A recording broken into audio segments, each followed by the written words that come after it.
hidup itu udah nggak usah berusaha gimana-gimana, yang namanya rezeki itu pasti nggak bakal kemana kan katanya gitu. Menurut saya gimana?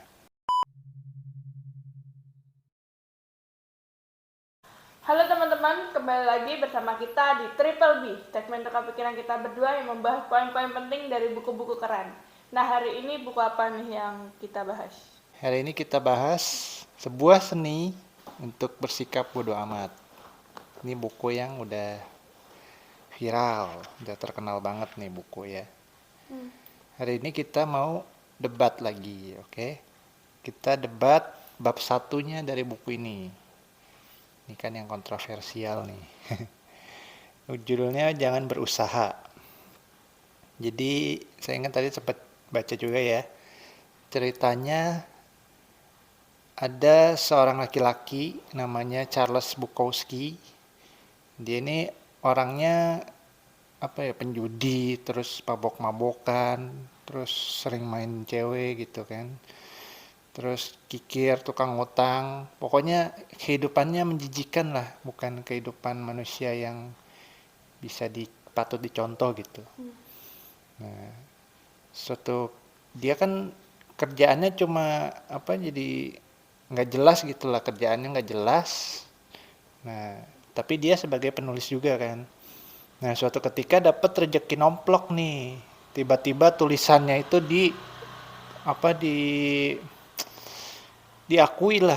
Tiba-tiba tulisannya tuh dicetak di mana-mana, terus akhirnya si Charles Bukowski ini jadi terkenal, ujung-ujungnya begitu. Nah, yang mau aku debatkan adalah, jadi bagi aku hidup itu udah nggak usah berusaha gimana-gimana, yang namanya rezeki itu pasti nggak bakal kemana kan katanya gitu. Menurut saya gimana? Kalau aku sih nggak dengan cara itu ya. Kalau itu kan ibaratnya keberuntungan dalam diri kita gitu kan. Kalau kita dapat rezeki nomplok, berarti kita beruntung dong gitu. Iya. Tapi sisi lain kalau kita nggak dapat rezeki nomplok, masa kita harus pengangguran gitu kan, nggak ada kerjaan lain, nggak ada usaha gitu kan. Ah, Sebenarnya dalam sisi lain kan kita harus berusaha gitu buat mencapai apa yang kita inginkan gitu. Seperti hal sepele lah, aku pengen beli buku gitu kan. Buku kan paling harganya 50.000, 50 sekitar 100-an gitu. Gimana nih caranya kita dapat buku itu gitu. Kita kan harus bekerja gitu kan. iya. Jadi nggak seperti dia. Kalau dia kan ibaratnya dapat rezeki nomplok gitu kan. Jadi masa tuanya ya udah dapat gitulah keberuntungannya dia gitu. Iya, justru itu kan emang di situ kan perdebatannya, bahwa kita nggak usah terlalu gimana-gimana ngejar apa sih, ngejar rezeki itu ya udah sedapatnya aja gitu. Soalnya kan katanya rezeki itu nggak bakal ketukar kan. Ya kayak si Charles ini, kalau emang udah waktunya dapet ya pasti bakal dapet juga kan. Itu rezeki nomploknya dia itu. Tapi kan nggak dengan cara itu kan. Kalau dia kan ibaratnya beruntung masa tuanya dapat itu tadi rezeki nomplok itu tadi gitu. Tapi kan kita juga harus bekerja gitu kan buat kehidupan sehari-hari. Kalau dia kan kehidupan harinya mabuk kayak gitu, tapi dia emang penulis gitu kan. Tapi penulisannya emang ya awal-awal tidak disukai orang lah. Iya. Baru akhir-akhir ini dapat itu tadi, ada yang menerima itu tadi kan. Tapi sekarang kita di masa muda gitu kan, kita juga harus berusaha gitu. Ibaratnya kita pengen rumah, kita harus bekerja dan mengumpulkannya gitu kan, sedikit demi sedikit gitu. Kita juga harus bekerja juga buat nabung buat masa depan gitu, buat investasi, buat ya yang lain-lain lah, biar itu tadi uang itu tadi bertambah gitu.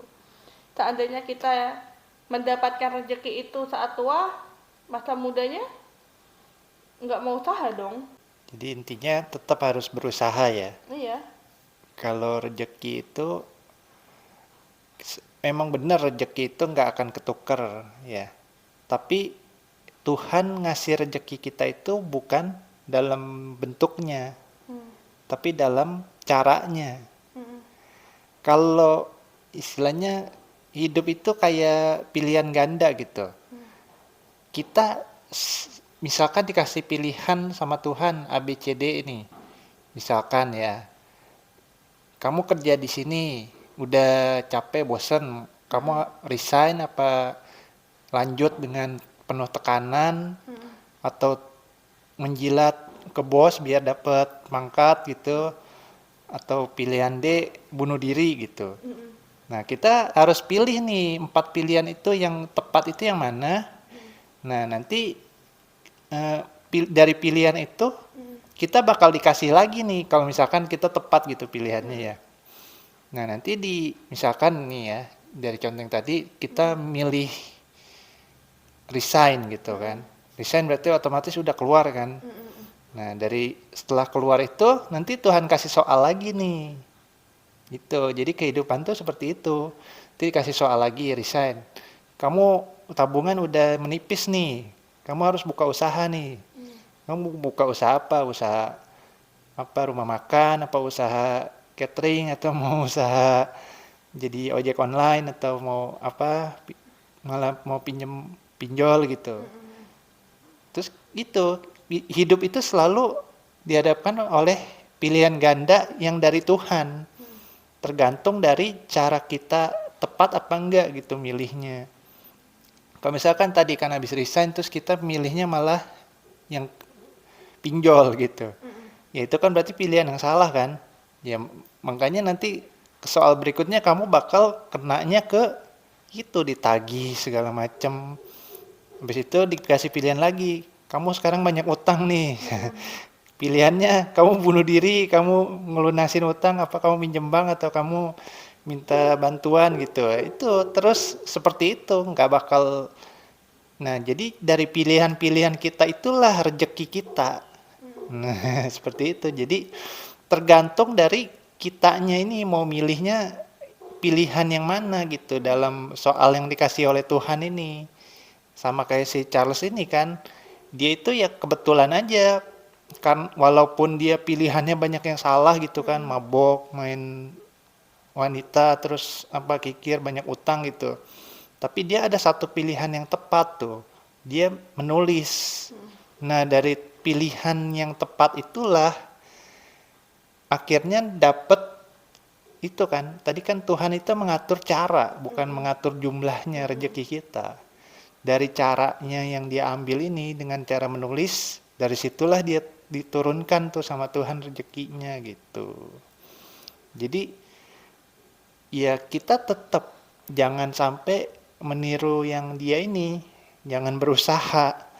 Itu salah total. Tetap kita tuh harus berusaha. Kalau hidup nggak ada berusahanya itu bakalannya hidupnya tuh ngeflat, jadinya nggak ada kemajuannya gitu, nggak ada naik tangganya. Kalaupun kita meniru si Charles Bukowski ini yang selengean, nggak pernah kerjanya tuh cuma main wanita, cuma apa judi segala macam, pokoknya yang buruk-buruk.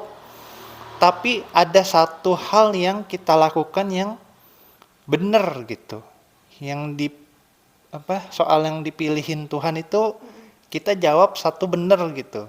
Dari situlah kemungkinan rezeki kita yang akan turunnya gitu. Jadi kalau dibilang judulnya jangan berusaha, tuh jangan, salah total. Soalnya hidup itu harus tetap ada usahanya gitu, ikhtiar. Jadi dari ikhtiar itulah nanti rezeki kita akan tumplek gitu.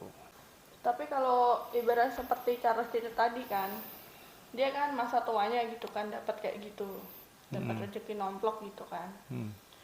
Tapi dia juga ibaratnya harta itu juga hanya sementara doang di dia gitu.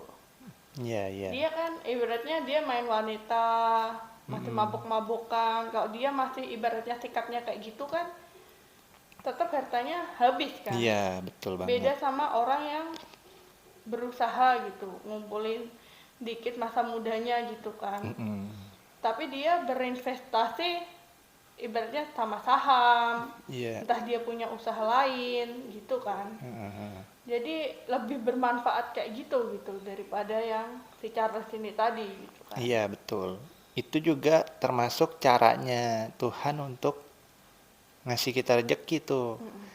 Kalau kita saat muda males-malesan gitu kan, nggak berusaha, walaupun nanti dapet gitu, di satu kesempatan pasti akan muncul tuh rezeki kita pasti bakal turun gitu, walaupun nggak semua ya. Itu pasti apa namanya bakal jadi batu sandungan gitu, yang bakal menyebabkan rezeki kita nggak bakal turun lagi nih ceritanya. Jadi istilahnya kalau kayak karma mah, karma kita tuh ada yang berbuah baik tuh dikit gitu. Tapi kalau yang berbuah banyak, yang berbuah buruk itu banyak gitu kan. Yang berbuah dikit itu bakal turun. Tapi yang berbuah buruknya itu bakal turun juga. Jadi istilahnya ketiban gitu loh. Setelah kita dapat karma baik sedikit, tapi sikap kita tuh terus-terusan begitu, jelek terus, otomatis yang kita tabur itu kan yang jelek-jelek kan. Ya, kayak tadi itu loh. Misalkan dia, si Charles ini kan menulis itu kan karma baik tuh ya. Nah, tapi dia terus berbuatnya berjudi, melacur, terus segala macem. Otomatis nanti di masa tuanya udah pasti nggak bakalan bahagia dia. Soalnya karma buruknya itu yang ketumpuk gitu. Sedangkan karma baiknya udah habis karena udah berbuah gitu. Yang dia tabur malah terus karma buruk terus. Ya otomatis ke belakang-belakangnya nanti tua-tuanya yang bakal berbuah adalah karma buruknya gitu. Secara logika seperti itu. Ya, paham ya? Jadi tetap kalau kita dapat karma baik, istilahnya jangan diterusin gitu. Kalau udah misalkan seburuk-buruknya kita kayak si Charles gitu ya. Kita udah dapat karma baik nih. Terus kita terusin terus karma buruk kita. Ya otomatis ya nggak bakal bertahan lagi tuh. Pasti bakal kejeblos ujung-ujungnya. Jadi sebisa mungkin kita jangan terusin kalau udah dapat karma baik tuh. Kita terusinnya adalah karma yang baiknya. Kalau karma buruknya udah berbuah gitu. Kalau karma baiknya udah berbuah, yang kita terusin adalah karma baiknya. Jangan sampai kita terusin karma buruknya gitu. Karena itu tadi bisa menyesal di hari tua nanti ujung-ujungnya. Nah, demikian pembahasan kita hari ini. Semoga ada manfaat-manfaat yang bisa teman-teman ambil. Terus tonton video-video selanjutnya. See you next time.